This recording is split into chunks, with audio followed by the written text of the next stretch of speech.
speaker. Again, I'm not going to go any further because I want as much of this interview as possible, but I want to introduce my friend all the way from north of Toronto, Canada, is James MacNeil. James, how are you, my friend? Doing great, brother. I'm really happy to be here. I'm always jealous. I want to be in Miami. I got such a love for Miami, and here I am up in the Great White North. Now we're not covered in snow today, so that's a treat. But love it, and I'm honored to be on your show, sir. Thank you. Well, you have a great back view. You know, some of our guests can see it. I will say that we've had some amazing weather, and we haven't been able to enjoy it fully because of what's going on right now. And we're getting ready for hurricane season. So as you know, this is like, one of those things here and there. But like everything else in life, there's a season, right? And we know all about that. Seasons come and go. And, one of the first things I want to say is that today we're going to touch, I really want to touch a little bit on his book. If you can see it right here, it's called Pure Spiritual Intelligence. And it's just a preview to what's coming next. James was getting ready to do a lot of conferences and all around the world, not just with this book, but with the message about spiritual intelligence, which I love. We talk about the mental, we talk about IQs, we talk about all this stuff, but there's also a spiritual, kind of an IQ test that we look at, and usually it goes with how we really defined ourselves, how we really found out who we really truly are and what we're made for, right? And we have how we found our purpose. We talk about this all the time, you and me, right? To go back, I think, it's always good. I want to connect the audience with how we met. We were at a business marketing branding seminar. I had the amazing opportunity to be speaking at that seminar, and James was there. And then from there, we became kind of like an acquaintance relationship, and we just kind of, who is this guy? Who is this guy? Who is that guy?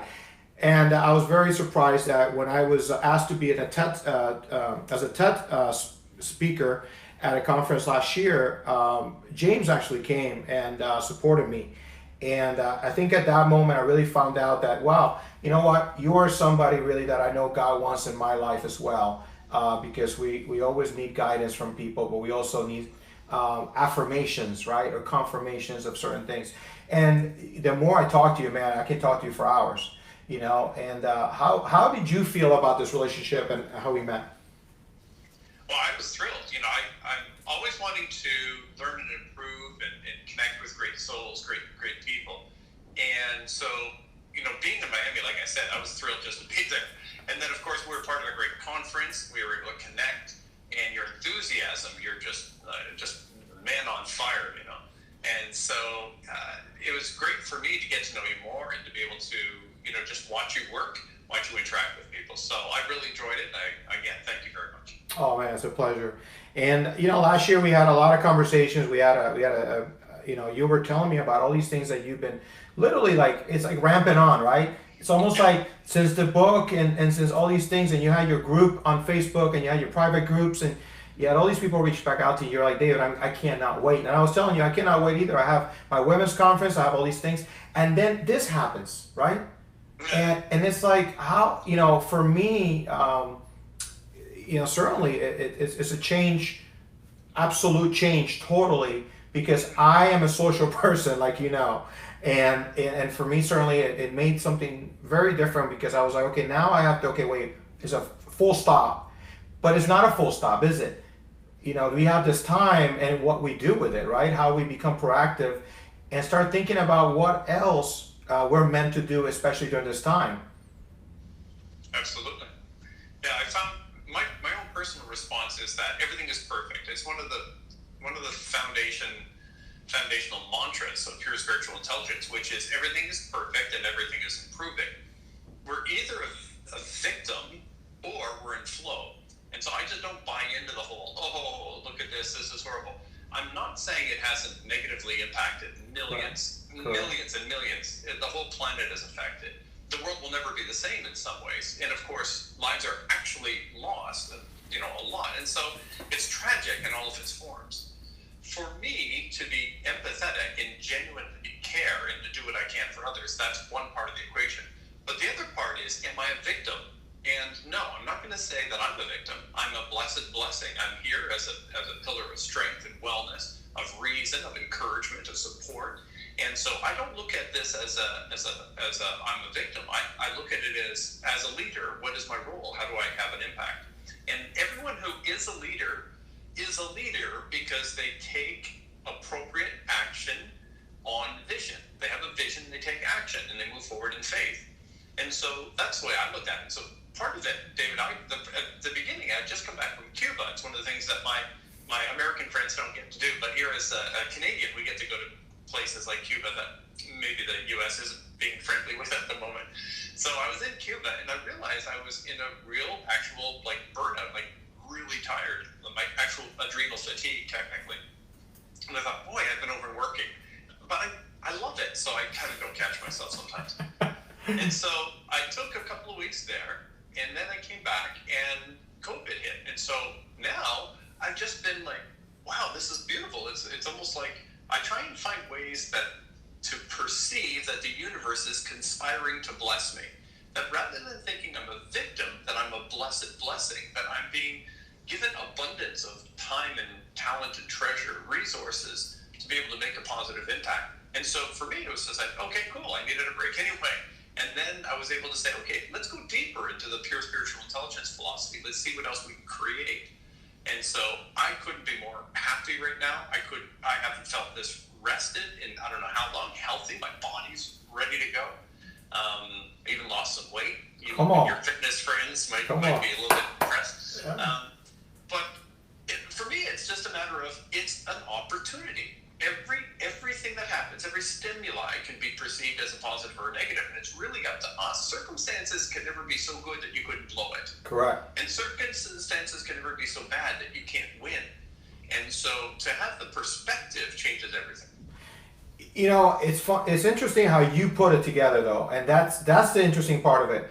Out of all the episodes that I've done, right, and I've had a lot of great people on just this show that came out of this. The show was birthed from this. I was going to do another TV show, and then I decided, well, I can't. So what am I going to do? And somehow I had all the pieces that I needed, James. You know, everything that I needed, technology and the setup and everything that I needed, just enough to get this off the ground. And of course, I had the contacts to call everybody and say, listen, I want to get your perspective on this right now. But more importantly, I want to inspire people. I want to give them hope from different views, because that's the problem. We're listening to one or two people, and that's it. And if you're consumed with the atmosphere of negativity and you're consumed with everything that's going wrong in the world, you don't see the opportunity. And I love how you just kind of said it in a way where I think hopefully people that are listening to this are going to get a different perspective, like you're saying. It's an opportunity, and I look what he said. The universe kind of, you know, again, to bless him, to be able to get him to a different place. Because here's the thing, what are you thinking about your life? Do you even know what your purpose is? Do you even know where you're going with your life? And that might be the problem to begin with, isn't it, James? Like if you don't know where you're going, then everything kind of turns upside down no matter what. But if you know where you're going, you're looking for, where's the next connector? Where's the next lane that I'm supposed to take, and just go with it. But here's the thing, enjoy the ride, right? Mm-hmm. Yeah, it can be a beautiful experience, no matter what the externals are. It can be a beautiful experience, this life. And again, I really think it really becomes beautiful and miraculous when we get over ourselves. I don't think this life of mine is about me. Correct. I just don't think I'm the point. I don't believe you, if you're a viewer here, I don't believe you're the point of your life. Your point is not about, the point of your life is not you making it, tiptoeing safely to death. No, it's not just about making it, it's about making it better. You're here on purpose. You're not a victim trying to survive an unfair, insensitive universe. You have been sent for a reason in this season. You're the perfect person in the perfect place with the perfect skills, abilities, confidence, and capacities. You're here on purpose. And so when we get over ourselves and we come to terms with a vision greater than ourselves, then we get set on fire. The people who are having the most fun and getting the most rewards, living the life of the dreams, are the people who are not focused on themselves, but rather living on the interest, on the payback, on the quid pro quo of just serving greatly. When you serve greatly, you deserve greatly. And people who have that mindset are winning before they even begin, because they're other-centered. They're not focused on what they can't control.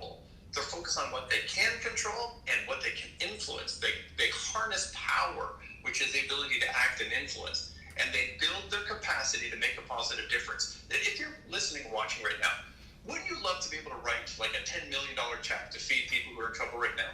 Wouldn't you love it if you couldn't just say, you know what, let's take care of this. Let's just pay this whole, let me just cover all the expenses for all the hospitals in my region. Wow. Let me just go ahead and fly these people home that can't get home otherwise. Let me get involved.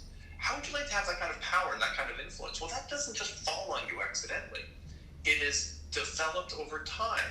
Creation and compassion used appropriately always builds more power. Wow, that's awesome.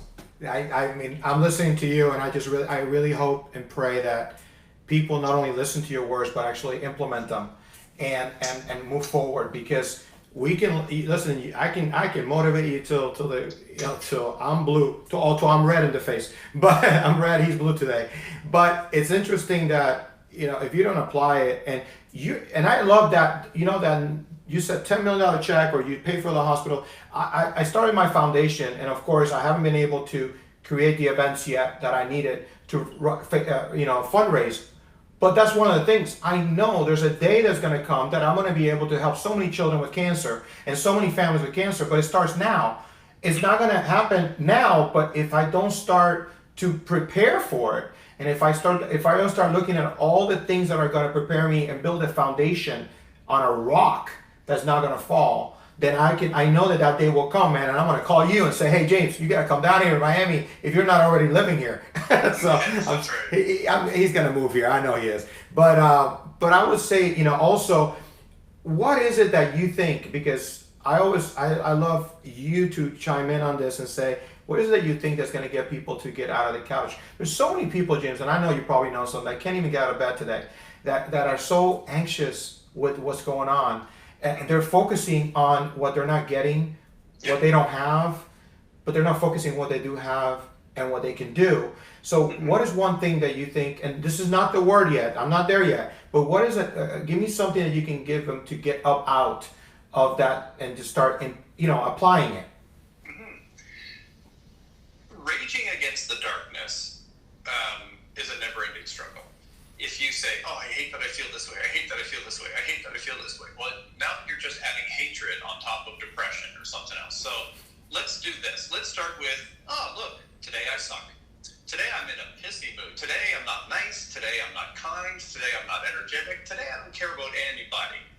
Look at me. That's today. Now, what do I choose? Do I choose to stay there? Do I choose something new? It begins with an acceptance of what is. If you're in perpetual war against your moment, you're not reconnecting to source energy, source love, God, as you will. To reconnect to source is not to be past tense or future tense or present tense, but present peace. And accept what is. Today I suck. Okay, here we go. You made a decision. Today I'm insecure. Today I'm depressed. Today I'm angry. So you are. I've battled all of these things. I've lost my wife. Some of you know that. David, you're aware of that. And she passed away instantly after 1 year of heavenly marriage. She was only 30 years old with a massive brain aneurysm. And in the wake of that, I was all of those negative emotions and more. I was angry. I was depressed. I was a victim. I was this, and I didn't fight that. I thought, yeah, today I'm a victim. Today I'm angry. Today I'm lazy. Today, and I didn't fight it. And because I allowed myself to be what I was, and decided I didn't want to stay there, I was able to move faster. They said my recovery was absolutely shocking, and it destroyed me, absolutely destroyed me. But the path back is not fighting what is, but accepting what is and making new choices. And so if you're sitting, if you're watching this, listening to this, and you're saying, today I'm just not the person that I know I'm meant to be. I know I can be more and do more and have more and give more. I know that I'm supposed to make a difference, but today I'm just not that guy, not that gal. So that's your truth today. Right. You're absolutely, you're making that choice. And I've said this before, and I know James has as well. You have decisions and choices to make. Sometimes you just have to start. I always talk about that list. When I was managing and consulting, you have 2 lists you can have every day. One list is start with little bitty things, right, that are easy to do. So you can start consistent. You have a list of 10 things you have to do. Some people are those people that need the small things to start ramping up to get to the big things, right? I'm the opposite. I've learned, and this is again, you have to learn to find yourself. I've learned that if I start with the hardest thing and I finish it, the rest is like, wow, I can fly. So you have to first, I think, maybe start with defining that. Which person are you? Because maybe just getting up, brushing your teeth, getting something to eat might just get you out of the room. Then lock that room door and start doing something else, Yeah. So, but to finish this segment, I wanted to ask you about one word that gets you up, that's one word that defines you right now, this moment in life, that can change people's lives. What's that one word that's in your mind right now, in your spirit? Faith. Faith.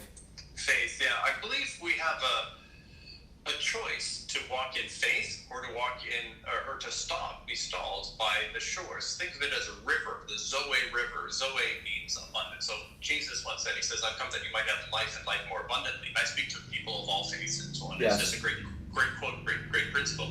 And the idea here is this: there's a river of abundance. It's the miracle river of life. And everyone listening and everyone watching has had one of those days where everything went right, where no one could take you off no matter what they tried. That everything went your way, and you were just like popping. Everyone wants to buy from you. Everyone wants to date you. Everyone wants to marry you. Everyone wants to be your friend. You're hot today, right? Well, that's a day that you were in this river. This is actually our normal, natural state when we're spiritually connected. And so faith is that river where everything's miraculous and beautiful. Now, that river has two shores. One is fear and one is frustration. And so if you find yourself in a current state of fear or a current state of frustration, the pathway out of that is faith. Just to say, oh, okay, but I believe. If you want to understand the secret of motivation, the secret formula, I've been a motivational speaker for 30 years, so I know a bit about this. I share the stage with everybody. So my guru dad, Les Brown, would agree with me. The secret formula to motivation is a delicate balance. Motivation is a delicate balance between discomfort and hope. Without discomfort, why change? Without hope, why try? And so the discomfort need not be discontent to say, I'm unhappy with my life, I'm a whiner. No, I'm not a victim or a whiner, but I'm discomforted when I see the needs of others. So I'm stimulated by needs outside of myself, discomfort, plus hope. I believe I can have some impact, and I will focus on what I can do, not on what I can't. And so a person who lives in faith is a perpetual blessing to the planet and everyone they know. And so faith is the thing that gets me out of bed. Faith is the thing that moves me forward. Faith is the thing that gets me to keep writing goals and keep pushing through the next level. And faith is what I've watched people I work with experience miracles on a daily basis. Money miracles, healing miracles, relationship miracles, business breakthrough miracles. It's unbelievable to those who are not dialed in. Wow. When you just see what it's like to live in faith. Amen. Well, my life is about faith. I that's part of it's in what I always say: find hope, have faith, and live with purpose. I would not be here in front of you right now if it wasn't for my faith. I wouldn't have survived cancer, not once but twice, if it wasn't for my faith. I'd say it, I'd live it every day. My faith is lived every day through my scripture. I can do all things through Christ who gives me strength. Faith is one thing that I've always tried to share with people, but there's another word that James used, which is hope. And I say find hope and then have faith. The reason I say that is because it's very hard for people sometimes to have faith when they don't see hope. See, people say, I'm a miracle walking. And I always say, not really. If you have faith, this type of faith that James just mentioned, guess what? I believe I was going to survive cancer. I believe that I was supposed to live this life to live a purposeful life. So because I believed in it, it wasn't a miracle.